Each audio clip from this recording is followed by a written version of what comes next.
नमस्कार छात्रों, इसके पहले हमने औपचारिक पत्र देखे थे।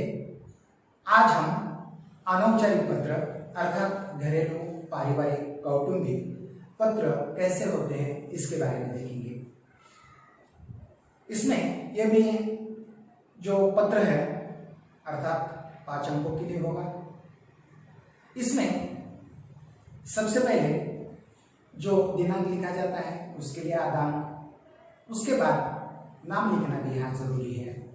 नए जो नियम है उसके अनुसार उसके लिए आधा, ईमेल एड्रेस और नाम मिलकर आधा, मतलब पूरा 1 अंक हो गया। उसके बाद संबोधन और अभिवादन, इसके लिए 1 अंक। विषय वस्तु उसके लिए है 2, और अंतिम प्रेषक का पता, स्वाक्षरी, ईमेल एड्रेस, यहाँ तक कि इस तरह से कुल 5 अंकों के लिए ये पत्र होगा। अर्थात ये इसी तरह का पत्र 8वीं और 9वीं के लिए होता है, वो 4 अंकों के लिए होगा। विषय वस्तु मतलब बीच का कलेवर होगा, वो कलेवर 2 अंकों के लिए होगा, ऊपर 2 और इस तरह से नीचे 1, 5 अंक। 8वीं 9वीं के लिए वह 4 अंकों के लिए होगा, तो इस तरह से उसका विभाजन अलग हो सकता है। आज हम ऐसा ही घरेलू पत्र, पारिवारिक पत्र देखने जा रहे हैं। प्रश्न है, अजया पाटिल रामनगर अहमदनगर से कविता प्रस्तुतिकरण में प्रथम पुरस्कार प्राप्त होने के उपलक्ष्य में अभिनंदन करते हुए अपनी मित्र सहेली राज यादव गांधी चौक जालना को पत्र लिखती है। अर्थात यहाँ पत्र पाने वाला और पत्र भेजने वाला दोनों का नाम है, लेकिन हम लिखते वक्त इसी तरह से लिखेंगे। सबसे पहले दिनांक, यहाँ मैंने लिखा है 20 मई 2020। उसके बाद जिस मित्र को हम पत्र लिख रहे हैं उसका नाम आएगा, यहाँ नाम और कुल नाम दिया गया है, पूर्ण विराम आएगा, मई के बाद विवरण, और उसके बाद उसका जो ईमेल एड्रेस है वो ईमेल एड्रेस आएगा। यदि आपने राज यादव इस तरह से बनाया है तो ठीक है, यदि राज यादव इस तरह से बनाना कठिन लगता हो तो इसके पहले मैंने आपको तरीका बता दिया है, abcdefg@gmail.com। इस तरह से भी आप अपना कोई अलग ईमेल एड्रेस बना सकते हैं। उसके बाद एक पंक्ति छोड़ दीजिए और जिस मित्र को ये पत्र लिखा जा रहा है वो पत्र, उसका नाम इस तरह से लिखेंगे, प्रिय मित्र राज। यदि कोई लड़की है तो यहाँ प्रिय सहेली प्रिया लिखेगी। हमने यहाँ प्रिय मित्र राज इस तरह से लिखा है, अल्प विराम। उसके बाद सप्रेम नमस्कार, अर्थात यहाँ भी कोई दूसरा शब्द लिख सकते हैं। सप्रेम नमस्कार के बदले सप्रेम नमस्ते लिख सकते हैं, सस्नेह नमस्कार लिख सकते हैं। इस तरह से आपको इस तरह से अभिवादन करना होगा। उसके बाद पूर्ण विराम आएगा। तुरंत उसके नीचे जिस तरह से मैंने इसके पहले भी बता दिया है, कम से कम 3 परिचित। सबसे पहले हालचाल, विषय का मुख्य पत्र का विषय दिया गया है वो विषय, और अंत में समापन। इस तरह से 3 अलग अलग चीजों पर परिचय बनाकर इस तरह से कम लिखना आवश्यक है। शुरुआत करते हैं। मैं यहाँ सकुशल हूँ और मैं हमेशा भगवान से तुम्हारी भी सकुशलता की ही कामना करता रहता हूँ। बहुत दिनों तक तुम्हें कोई पत्र नहीं लिखा, तुम्हारे माता पिता कैसे हैं? प्रश्न चिन्ह दे लीजिए। दोस्त, अखबार नव भारत में तुम्हारा नाम छपा दे, मेरा सीना फूल गया। कविता प्रस्तुतिकरण में तुम जिले में सर्वप्रथम आए, इसलिए बधाई, तहे दिल से बधाई। इस तरह से पहले परिचय में वहाँ का मतलब उसके मित्र के घर परिवार का हालचाल, उसके बारे में हल्की फुल्की संबंधित जो बातें हैं वो बातें सबसे पहले परिचय में इस तरह से की है। दूसरा परिचय इस तरह से होगा, मुझे याद है कि तुम्हें कविता करना अच्छा लगता है, साथ ही कविता प्रस्तुतिकरण भी बहुत बेहतर करते हो। पहले तो तुम मंच पर जाने के बाद अटक गए थे, लड़खड़ा गए, कुछ याद ही नहीं आया था। पाठशाला के अध्यापक तथा माता पिता ने मनोबल, आत्मविश्वास बढ़ाया और कविता प्रस्तुत करना सिखाया। आज तुमने जिला स्तर पर प्रथम पुरस्कार प्राप्त कर न केवल अपनी प्रतिमा का बल्कि प्रतिभा का भी परिचय दिया है, अपने परिवार समाज में मान बढ़ाया है। इस तरह से दूसरे परिचय में उसने जो भी उपलब्धि हासिल कर दी है उसके बारे में लिखना आवश्यक है। यहाँ उसने जिला स्तर पर जो प्रथम पुरस्कार प्राप्त किया है उसके बारे में दूसरे परिचय में हमने लिख दिया है। अंतिम परिचय में आज मुझे तुम्हारा सच्चा दोस्त होने का गर्व महसूस होता है। तुम हमेशा इसी तरह आसमान की ऊंचाइयां छूते रहो, प्रगति के पथ पर गतिमान बनो। मेरी शुभकामनाएं हमेशा तुम्हारे साथ है। पुनश्च एक बार इस उपलब्धि के लिए हार्दिक अभिनंदन। तुम्हारे माता पिता को मेरे प्रणाम। यहाँ एक पंक्ति छोड़ दीजिए। इस तरह से अंतिम परिचय में आप उसकी भावी आयुष्य के लिए, उसके भविष्य के लिए, जिंदगी के लिए शुभकामना आपको देना है। अंत में एक पंक्ति छोड़कर तुम्हारा मित्र अजय इस तरह से लिखना है और यहाँ और एक पंक्ति छोड़कर हमें जो प्रेषक का पता है वो ईमेल आईडी सहित लिखना है, वह हम देखेंगे। यहाँ ये हो गया है।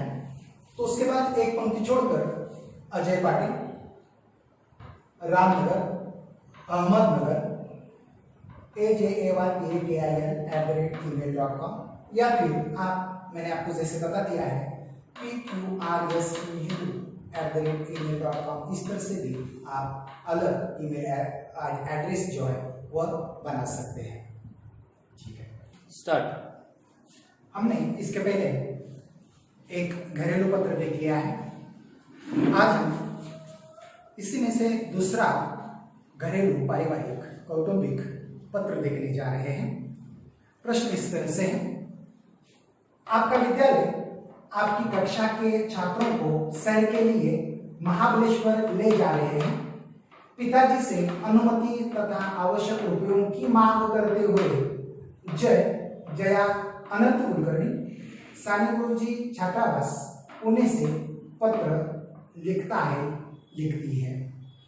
अर्थात यहाँ छात्रावास से अपने पिता के लिए, सैर के लिए, भ्रमण के लिए पिताजी से अनुमति मांगती है या मांगता है। साथ ही साथ कुछ आवश्यक पैसों की, रकम की भी यहाँ मांग की जा रही है। पत्र शुरुआत कैसे करते हैं देख लीजिए। सबसे पहले दिनांक 28 मई 2020। अब जिनको हम पत्र भेज रहे हैं उनका नाम लिखना आवश्यक है, ऐसा कहा गया है। पत्र में भी, प्रश्न में भी दिया गया है, अनंत कुलकर्णी। उसके बाद उनका ईमेल एड्रेस anantkulkarni@gmail.com या फिर मैंने वैसे बताया है जैसे abcdefg@gmail.com, इस तरह से भी बना सकते हैं। उसके बाद यहाँ एक पंक्ति छोड़ना है, पिताजी को पत्र लिखना है। तो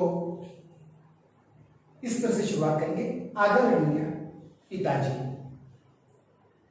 सादर चरण स्पर्श, इस तरह से यहाँ संबोधन, अभिवादन हो गया है। अब हम आगे बढ़ेंगे। शुरुआत उसी तरह तीन परिचित हो सकते हैं, आरंभिक, हालचाल, उसके बाद विषय वस्तु और मुख्य विषय यहाँ आएगा। अंत में फिर जो समापन है वह समापन। इस तरह से तीन परिच्छेदों में इसे विभाजित किया गया है। शुरुआत करते हैं। ईश्वर की कृपा से मैं यहाँ सकुशल हूँ, मेरी कोई चिंता न करें। घर में दादा दादी का स्वास्थ्य कैसे है?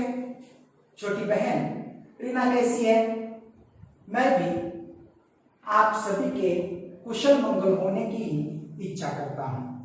यहाँ पहले परिचय में घर का हालचाल, अपनी ओर से जो भी हालचाल है वह सब कुछ पहले परिचय में जिक्र करना आवश्यक होता है, क्योंकि ये घरेलू पत्र है।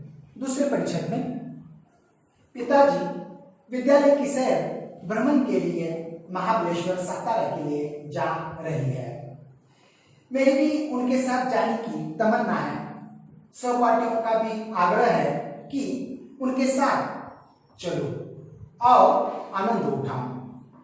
दर्शनीय स्थल होने के साथ खाने पीने की तथा ठहरने की उत्तम व्यवस्था होगी। साथ ही अध्यापक होंगे, इसलिए चिंता न करें।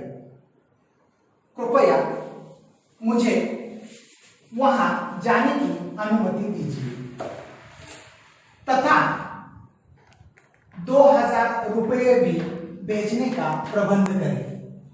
मुझे विश्वास है कि आप इनकार नहीं करेंगे। मतलब पत्र का मुख्य जो विषय होगा, पत्र के बारे में जो भी लिखना है, यहाँ अनुमति तथा पैसों की मांग है, उसका जिक्र इस दूसरे परिचय में होना बहुत जरूरी है और इसलिए वो लिखना इस तरह से आवश्यक है। अब हम अंतिम चरण की ओर मुड़ेंगे। अब फिर एक बार घर का हालचाल पूछना वहां जरूरी है। मां को मेरी ओर से प्रणाम। छोटी प्यारी बहन को मेरा स्नेह बोल दीजिए तथा अपना भी ख्याल रखिएगा। आपकी अनुमति तथा पैसों को लेकर पत्र के उत्तर की प्रतीक्षा में। एक पंक्ति छोड़ दीजिए। आपका आज्ञाकारी पुत्र, जो भी नाम है वह जय। जय यहाँ लिखा है हमने। उसके बाद हम आगे लिखेंगे जय अनंत कुलकर्णी, क्योंकि हमने पूरा नाम ले लिया है इसमें, इसलिए पूरा नाम लिखेंगे। उसके बाद साने गुरुजी साहब, साने गुरुजी छात्रावास पुणे, और आप यहाँ ईमेल एड्रेस दे सकते हैं jkulkarni@gmail.com या फिर pqrsup@gmail.com। इस तरह से ये पत्र पूरा होगा। अर्थात ये जो हमने पत्र देख लिया है वह 10वीं के लिए 5 अंकों के लिए होगा। उसका अंक वितरण किस तरह से है वह भी हम जानेंगे। पत्र लेखन में हमने देख लिया है कि औपचारिक पत्र, अनौपचारिक पत्र। तो हम औपचारिक पत्र और अनौपचारिक पत्र, इनका अंक वितरण किस तरह से है यह हम जान लेंगे। अंक वितरण इस तरह से है। यहाँ जो अनौपचारिक पत्र है वो देखेंगे, उसमें से पहले दिनांक, नाम और ईमेल। दिनांक के लिए आदान, नाम और ईमेल के लिए आदान। उसके बाद संबोधन और अभिवादन, इनके लिए आदान कर दिया गया है। विषय वस्तु होगा, उसके लिए 2 अंक होंगे, अर्थात परिचय यहाँ 3-4 आपके हिसाब से वह बना सकते हैं। उसके बाद अंत में यहाँ हस्ताक्षर, उसके बाद पता आएगा और उसके बाद ईमेल आएगा। तो हस्ताक्षर के लिए आधा और पता और ईमेल के लिए आधा। इस तरह से 5 अंकों का वितरण किया गया है। यह हमने अनौपचारिक पत्र देख लिया है। उसी तरह औपचारिक पत्र का भी अंक वितरण इस तरह से है। सबसे पहले दिनांक, जो पत्र कार्यालय में होगा, व्यावसायिक होगा, उसमें सेवा में प्रति उसके हिसाब से लिख लीजिए। उसके बाद पद होगा, पता होगा, ईमेल होगा, ये सब कुछ। दिनांक, सेवा में प्रति, पद इसके लिए आधा, पता ईमेल के लिए आधा। इस तरह से 1 अंकों का वितरण हो गया है। विषय जो लिखा जाता है स्वतंत्र पंक्ति में, लगभग उससे आधा। महोदय जो संबोधन होगा वो संबोधन आधा। इस तरह से 2 अंकों के लिए विषय वस्तु है, आप इसमें भी 2, 3, 4 जो भी आपकी इच्छा अनुसार आवश्यक परिच्छेद बनाइए, उसके लिए 2 अंक होंगे। और अंत में हस्ताक्षर के लिए आधा, पता और ईमेल के लिए आधा। इस तरह से 5 अंकों का ये वितरण होगा। ये सिर्फ 10वीं के लिए है, 9वीं और 8वीं के लिए इसी तरह से होगा, लेकिन वह 4 अंकों के लिए आएगा। तो उसके बारे में हम बाद में इसकी जानकारी देखेंगे। और इस तरह से हमने पत्र लेखन में औपचारिक पत्र, अनौपचारिक पत्र, इस तरह से दोनों पत्रों का हमने जिक्र किया है और उसका अंकदान, अंक वितरण किस तरह से है, ये सब कुछ हमने देख लिया है। और मुझे आशा है कि आपको सब कुछ समझ में आ गया होगा। धन्यवाद।